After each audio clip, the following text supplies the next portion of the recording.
I was full-blown obsessed with my psychiatrist. And then I realized that I didn't have my next appointment with him, so I called his office staff. And the office manager asked me, do you see him, the psychiatrist, in person or on Zoom? And I felt so angry in that moment. I was like, he sees people in person? This is so funny because this should be the defining moment where you realize he didn't want to see you in person. And she said, yeah, he has been for years.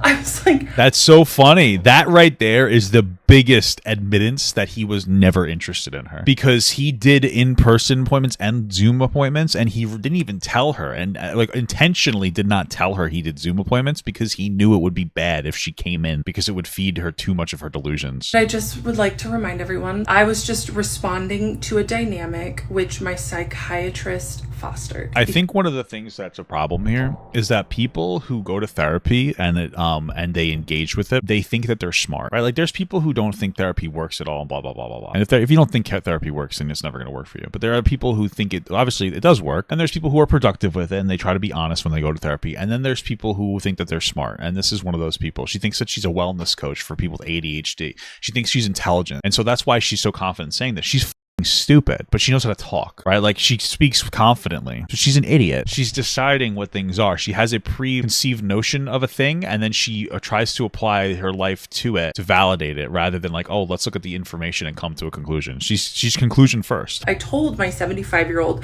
PhD therapist that my psychiatrist lied to me about seeing people in person, and she looked at me and she said, well, it's probably because he knows that there will be a lot of tension in the room if you go in person.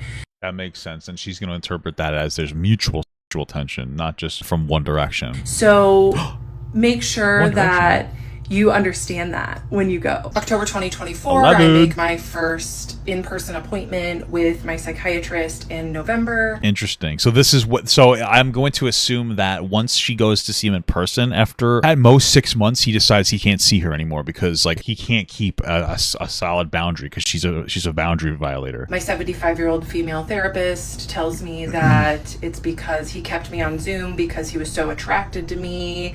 He didn't want to risk being in person with me. That's not what you said. She said she's so predictable. So from what she said, if we believe her, the therapist said that the reason that the psychiatrist didn't bring him in person, which I don't even know if she said this, is because there'd be sexual tension, which is probably true because this woman is like infatuated with him. But now next video, it's not that there'd be sexual tension, it's because he's so attracted to her. Like she has gotten her confirmation bias and she's interpreted language in a way that like validates her perspective.